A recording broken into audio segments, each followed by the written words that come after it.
So I heard this rumor that this ancient Jewish text called the Book of Enoch talks about aliens and spaceships. And I was like, okay, I'm Jewish. I'm down. I'm bored. Let's go find it. Well, I couldn't find the Book of Enoch as a real book, but it is real. It's just stuck inside a Bible. I don't remember the Book of Enoch being in the Bible that I was raised with. So it's the Ethiopian Bible. And I was like, wait a minute. How come the Ethiopians have their own Bible?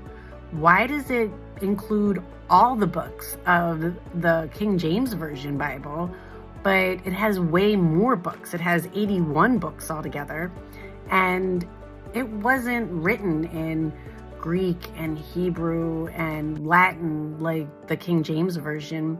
It was written in Ge'ez, which apparently is the language of heaven because that's how they learned how to write from an angel. Well, the Queen of Sheba went to go see King Solomon because she was seeking wisdom and wanted to know who he was. And he introduced her to the Jewish living God. And she went back to Ethiopia and she was pregnant by King Solomon. And she brought back the religion of the Jewish living God. And she began to financially support the writers of these different historical books that were inspired by God or directed by God or just historical context, right?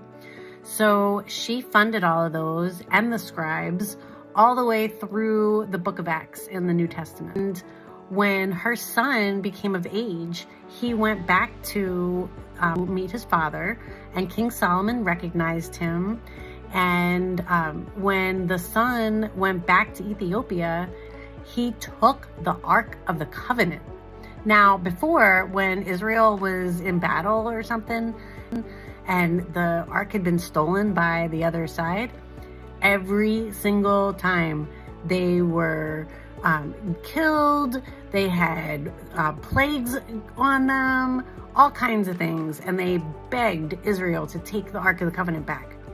But when Ethiopia did it, the priests were the ones that took the Ark at the direction of God.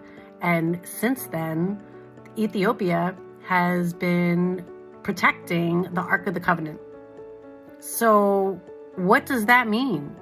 Well, out of the 81 books, when the King James organized the religious books, they basically whitewashed it, took out all the women, changed the language and the interpretation to suit themselves. There's actually a public GPT on the Ethiopian Bible Scholar to really help me understand what's going on and what the words mean and what the original text said, so that there is no interpretation loss because of old white men.